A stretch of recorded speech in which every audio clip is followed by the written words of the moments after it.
One night, they tried to remind me of my place with a spilled glass of wine. The next morning, I reminded them what happens when you mistake a predator for prey. The air in the grand ballroom was thick with the scent of money and lilies. Crystal chandeliers, each the size of a small car, dripped light onto a sea of tuxedos and designer gowns. This was the annual Sterling Foundation Gala, the absolute pinnacle of the city's social calendar, and I felt like a panther in a poodle parlor. My name is Marcus Thorne, and while my company, A3 Dynamics, was valued at a cool $10 billion, I hadn't grown up in this world. I'd fought my way into it, claw by bloody claw, from a neighborhood these people only saw on the news. I was here for one reason, to close the deal that would finally put A3 on the map for good, a deal that would kneecap the biggest player in the room, Sterling conglomerates. Its patriarch, Richard Sterling, held court near the champagne fountain. He was a relic, a man whose empire was built on steel and oil, old money so entrenched it had fossilized. He saw my tech company as a flashy nuisance, a gnat to be swatted away. He didn't realize the gnat had evolved, that it was about to bite. I'd been playing a long game, positioning A3 to acquire a key logistics firm that Sterling desperately needed to modernize his crumbling empire. The final papers were set to be signed on Monday. Tonight was about victory laps and subtle gloating. I was making my way through the crowd, shaking hands and smiling plastic smiles, when I saw him clock me. Richard Sterling, with his silver hair and smug, reptilian eyes, started moving in my direction. Flanking him was his wife, Eleanor. If Richard was the king of this gilded cage, Eleanor was the venomous queen. She was beautiful in the way a porcelain doll is beautiful, perfect, cold, and lifeless. She looked at the world as if it were a slightly disappointing smudge on her crystal flute. "Thorne," Richard boomed, his voice carrying over the string quartet. He didn't offer a hand. "Didn't expect to see you here. I thought your kind preferred, well, something with a bit more bass." I kept the smile fixed on my face. It was a mask I'd perfected over the years. "Richard, always a pleasure. I'm just here to support the cause, and the canapés are surprisingly good." His eyes narrowed. He hated that I used his first name. To him, I was a line item, a diversity hire who got lucky, not an equal. "My wife, Eleanor," he said, gesturing with a dismissive flick of his wrist. Eleanor didn't even look at me. Her gaze was fixed somewhere over my shoulder. "Richard, darling, must we? The Van Houtens are waiting." Her voice was a silken whisper laced with disdain. "In a moment, my dear," Richard said, turning his full attention back to me. "I hear you've been making some noise over at that little computer company of yours, buying up assets, getting a bit big for your britches, aren't you?" This was it, the dance. "We're not a computer company, Richard. We're a logistics and AI firm. And we're not just buying assets, we're building the future. Something Sterling conglomerate seems to have forgotten how to do." A flicker of genuine anger crossed his face before the smug mask slipped back into place. "The future," he scoffed. "The future is built on foundations, Thorne, on history, on legacy, something you wouldn't understand." That's when Eleanor finally deigned to look at me. Her eyes, a pale, icy blue, raked over my custom-tailored suit, my polished shoes, my face. It wasn't a look of assessment, it was a look of classification, as if she were a zoologist examining a new and unpleasant species of insect. "He's very articulate, isn't he, darling?" she said to her husband, but her eyes never left mine. The insult was so precise, so steeped in generations of prejudice, that it was almost breathtaking. I refused to let them see me crack. I widened my smile. "Thank you, Mrs. Sterling. I had a wonderful education. It taught me that legacy is just what people call old money, and foundations can crumble." Richard's face was turning a dangerous shade of purple, but it was Eleanor who reacted. Her perfectly painted lips tightened into a thin line. She took a step forward, holding her glass of deep red wine. The blood-red liquor swirled as she moved. "You have a lot of nerve," she hissed, her voice dropping its silken pretense. "Coming into our world, speaking to my husband like that. People like you need to be reminded of your place." And then it happened. With a flick of her wrist so casual it was almost elegant, she inverted her glass. The cold, sticky river of Cabernet Sauvignon cascaded down the front of my pristine white dress shirt. It felt like a slap. A hush fell over our little corner of the universe. The music seemed to fade. Every eye was on us. The dark red stain bloomed across my chest like a fatal wound. She didn't flinch. She held the empty glass and looked at the mess she'd made with a small, satisfied smirk. "Oh dear," she said, her voice dripping with mock sympathy. "It seems I've made quite a mess. But then some stains, they're just impossible to get out, aren't they?" The double meaning hung in the air, thick and poisonous. I looked down at the stain, then up at her triumphant face, at Richard's smug grin. He thought he'd won. They both thought they'd put the upstart back in his place. I felt a cold, quiet rage begin to build inside me. Not a hot fire, but a glacial shift. It was the kind of anger that didn't scream, it calculated. I could destroy them. Not just their reputation, not just their evening, all of it. The company, the legacy, the foundation, everything. I met Richard's gaze, bypassing his wife entirely. The smile on my face was gone, replaced by something I'm sure he'd never seen from me before. I let the silence stretch for a beat, letting them savor their little victory. Then, in a voice so low and calm it cut through the murmurs of the crowd, I spoke directly to him. "Enjoy your evening, Richard," I said, my voice devoid of all emotion. "It might be the last one like this you have for a very, very long time." I didn't storm out. I didn't raise my voice. I simply turned, gave the stunned onlookers a tight, unreadable nod, and walked away. The whispers followed me like a cloud of insects, a symphony of shock and schadenfreude. Let 'em talk. Let 'em think a stained shirt was the extent of the damage. I moved through the opulent ballroom with deliberate, unhurried steps, the cold, wet fabric clinging to my chest, a constant reminder of the insult, a fuel for the engine of retribution I was building in my mind. My driver, a stoic ex-military man named Charles, saw me coming and had the door of the Maybach open before I reached the curb. He saw the wine stain, and his jaw tightened, but he said nothing, a professional to the core. The moment the thick, soundproof door closed, sealing me in the silent leather and wood cocoon of the car, the mask of calm finally fell away. I didn't shout, I didn't pound the seat. I just let the cold, pure rage settle deep into my bones. Eleanor Sterling thought she was reminding me of my place. I was about to teach her, her husband, and their entire fossilized dynasty what happens when you mistake a predator for prey. I pulled out my phone, its screen a stark, clean light in the darkness of the car. I pressed a single contact. It rang once. "Ava," I said, my voice low and even. "Marcus, what's wrong? You're out early." Ava Chen, my COO, my strategist, my right hand. Her mind moved faster than a quantum computer, and she possessed a moral flexibility that made her terrifyingly effective. "Change of plans," I said, looking out the window as the glittering lights of the gala receding behind us. "The deal is off." There was a half-second of silence. Off?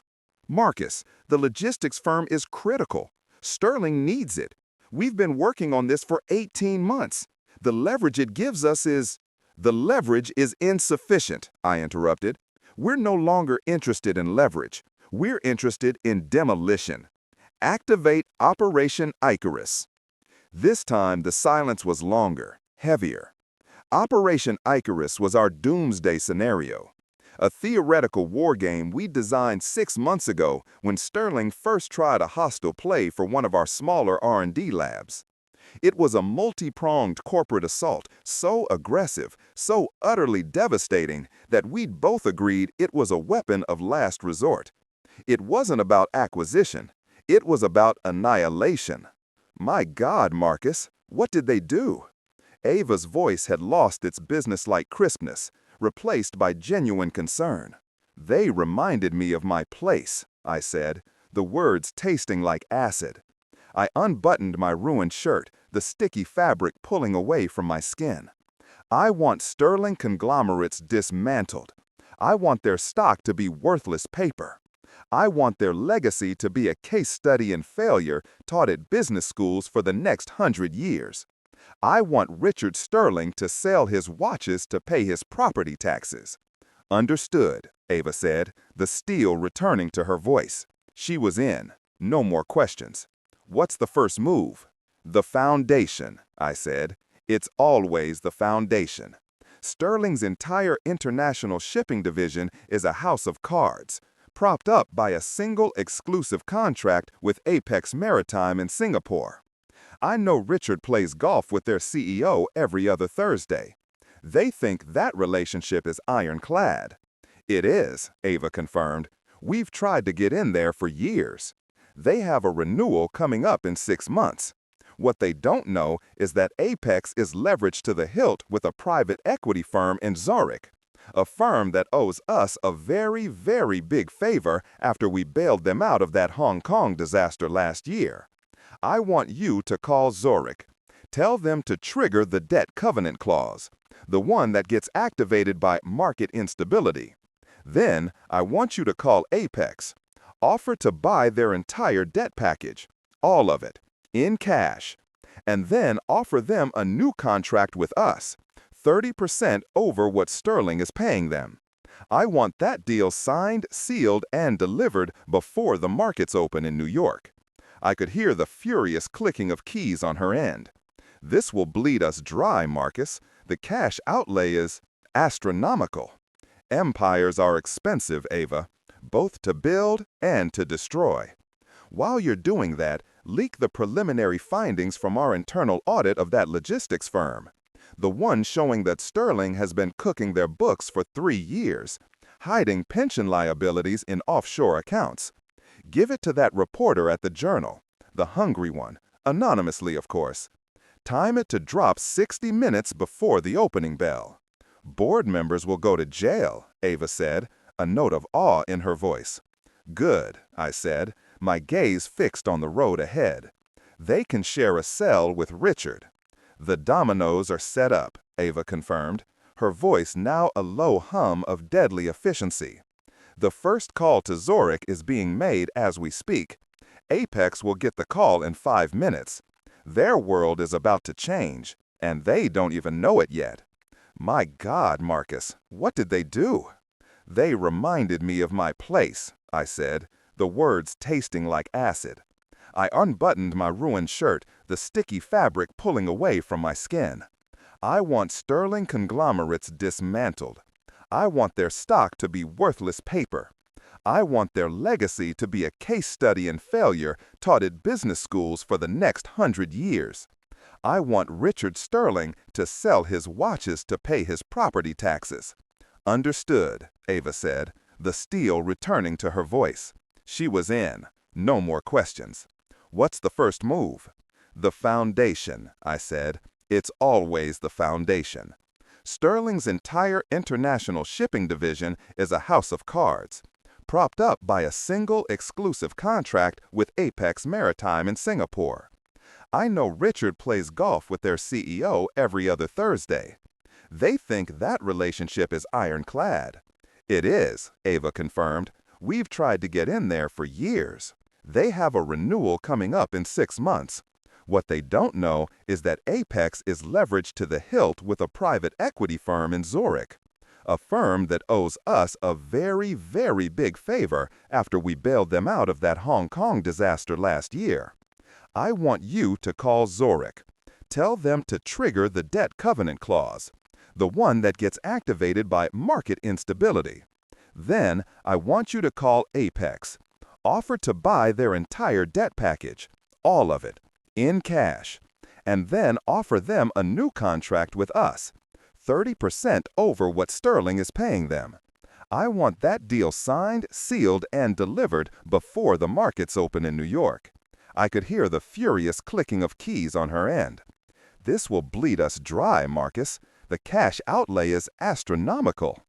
Empires are expensive, Ava, both to build and to destroy.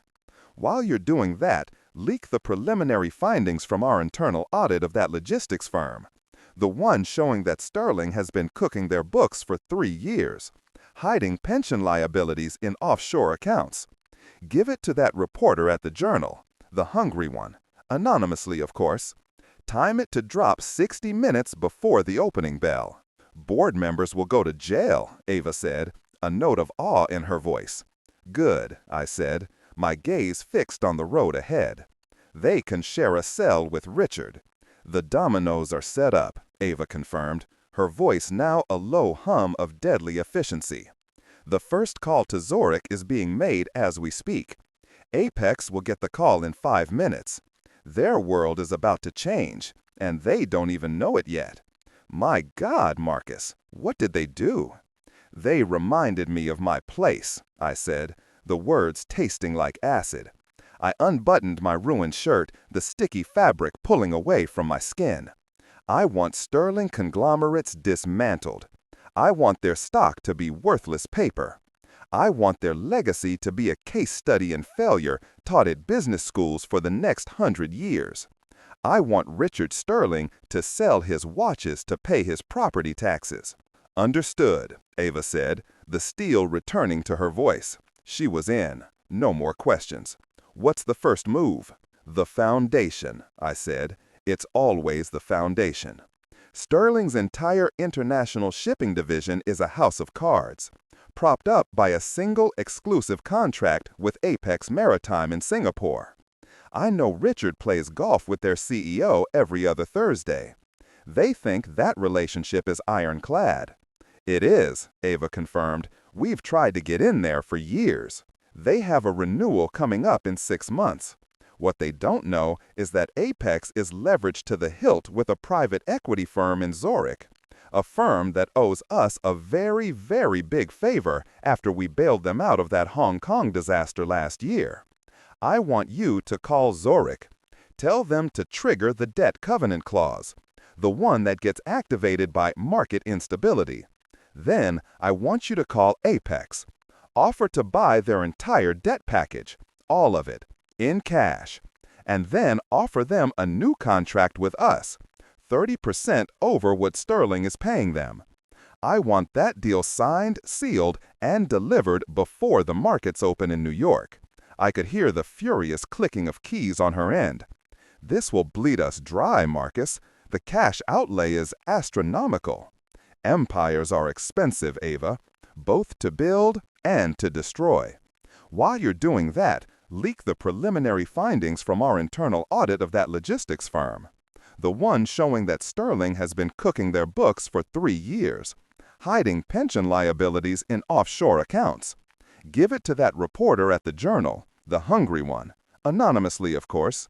Time it to drop 60 minutes before the opening bell. Board members will go to jail, Ava said, a note of awe in her voice. Good, I said, my gaze fixed on the road ahead. They can share a cell with Richard. The dominoes are set up, Ava confirmed, her voice now a low hum of deadly efficiency. The first call to Zurich is being made as we speak. Apex will get the call in 5 minutes. Their world is about to change, and they don't even know it yet. My God, Marcus, what did they do? This was the core of Operation Icarus. Not just a corporate attack, but a moral crusade. I wasn't just going to bankrupt Richard Sterling. I was going to expose him for what he was. His legacy was a monument built on a bedrock of lies. Keep the pressure on, I commanded. I want our media team to amplify the Journal story the second it drops. I want hashtag Sterling scandal trending worldwide by 9 a.m. The next few hours were a blur of controlled chaos. Calls were made. Algorithms were deployed to begin short-selling sterling stock at key intervals. Favors were called in from Brussels to Beijing. I was orchestrating a global symphony of destruction, and every note was pitch perfect. At 8:30 a.m., on the dot, the Wall Street Journal article dropped. It was even more damning than I'd imagined. The reporter hadn't just used our data, she'd found more. Corroborating witnesses, internal memos. It painted a picture of a rotten-to-the-core corporation, led by a man who viewed laws and ethics as minor inconveniences. The effect was instantaneous. Sterling's pre-market stock plummeted another 20 points. The financial news networks were in a feeding frenzy. Pundits who had been praising Richard Sterling's business acumen just yesterday were now calling for his resignation and a federal investigation. The opening bell at 9:30 a.m. was a bloodbath. Trading on Sterling stock had to be halted twice in the first 10 minutes to prevent a total collapse. It was beautiful. My phone, which I'd set to block all calls except for a select few, buzzed with a number I didn't recognize. I let it go to voicemail. A minute later, it buzzed again, same number. On the third try, I answered, putting it on speaker. "Thorne, you son of a bitch!" The voice was unmistakable, a guttural roar of impotent fury. Richard Sterling. "I know this was you. This is corporate terrorism." "Richard," I said, my voice calm and cool. I swirled the coffee in my mug. "To what do I owe the pleasure? Shouldn't you be on the phone with your lawyers? You think you can get away with this? I'll destroy you. I'll sue you into oblivion. You'll do nothing," I cut in, my voice turning to ice. "You're finished, Richard. Your company is a radioactive crater. Your board is about to be indicted. Your reputation is in ashes. You're worried about suing me? You should be worried about which of your country clubs will be the first to revoke your membership. By the way, how did Eleanor enjoy her evening? I trust she slept well." There was a choking sound on the other end of the line, then the distinct sound of a woman's voice. "Richard, give me the phone." It was her, the venomous queen herself. "Marcus Thorne," Eleanor said, her voice shaking with a rage that stripped away all her silken pretense. "You think you're so clever. You think this is a victory. This money, these companies, it's just a game. You haven't won anything.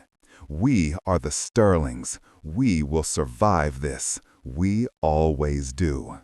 I almost laughed. The sheer, unadulterated arrogance was stunning.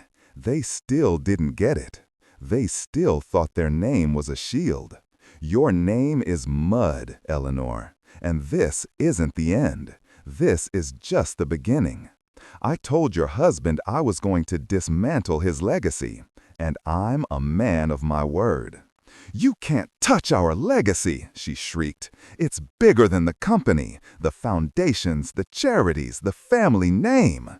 I leaned forward, my eyes fixed on a specific news alert that had just popped up on my screen. It was from a small local outlet, something no one would pay attention to amidst the larger financial carnage. But it was the most important piece of the puzzle. It was the stiletto to the heart. "Speaking of foundations," I said softly, letting the words hang in the air, "I think you might want to turn on the news. There seems to be a developing story about the Sterling Family Trust.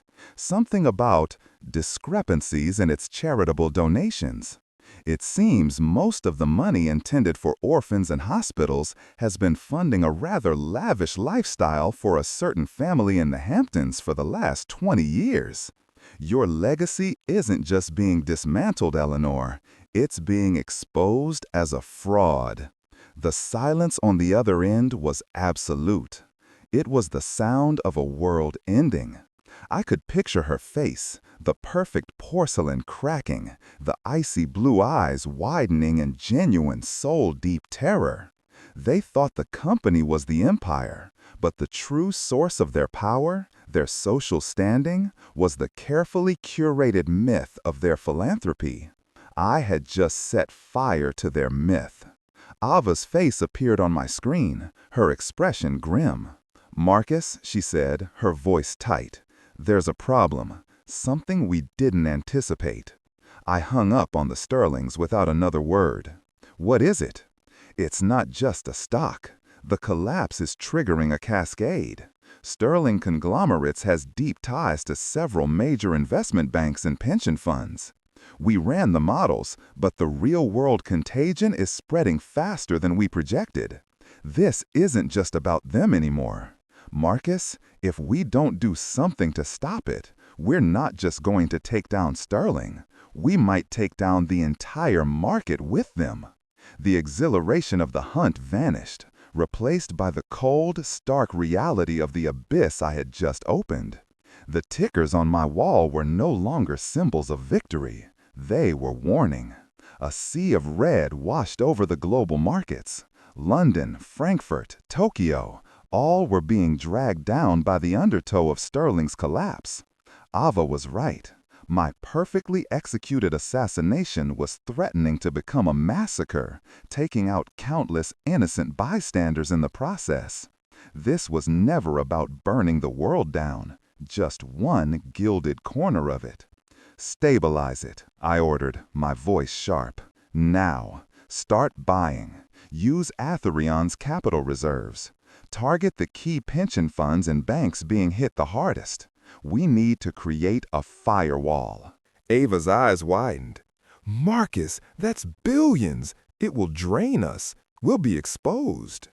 "Being exposed is better than being responsible for a global recession," I shot back. "I wanted to teach Richard Sterling a lesson, not set the world on fire. Execute." For the next 2 hours, Etherian Dynamics, the company that had fired the missile, became the world's most unlikely firefighter. We poured billions into the market, buying up the very assets that were being devalued by our own attack. It was a high-wire act of unprecedented scale, a quiet digital war fought in milliseconds. We were plugging a hole in a dam with $100 bills, and the pressure was immense. Slowly, agonizingly, the freefall began to slow. The sea of red began to show flickers of green. The panic subsided, replaced by a nervous, tentative calm. We hadn't fixed the market, but we had stopped the bleeding.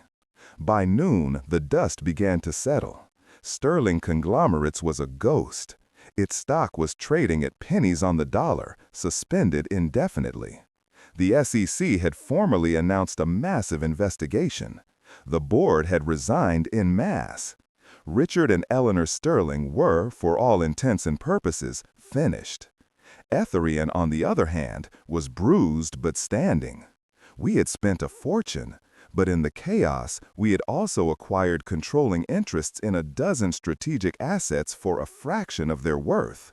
My war had been costly, but it had also been profitable. My phone rang again. It was an unlisted number, but I had a feeling I knew who it was. I answered. "Is it over?" The voice was a ghost of its former self. It was Richard Sterling, but the arrogance, the power, was gone. All that was left was a tired, broken old man. "Yes, Richard, it's over," I said, my voice flat, devoid of triumph. There was a long pause. I could hear his ragged breathing. "Why?" he finally whispered. "All of this for a spilled glass of wine?" I looked out my window at the city, at the thousands of buildings filled with millions of people who just wanted to work, to live, to build something for themselves. "No, Richard, not for the wine," I said. It was for what the wine represented. It was for every door you and people like you have closed. Every subtle insult, every assumption, every time you looked at someone like me and saw a type instead of a person. You thought your world was untouchable, that your legacy was permanent. You thought you could remind me of my place. Well, I just reminded you of yours. in the history books. I didn't wait for a reply. I ended the call and stood up, walking over to the window. The city below hummed with life, blissfully unaware of the catastrophe that had almost consumed it. Ava's face appeared on the screen behind me. "The markets are stable," she reported. "We're down 7% of our liquid capital, but our new acquisitions have more than doubled the company's asset value. Strategically, we've just become one of the most powerful corporations on the planet." "Good," I said, my eyes still on the city.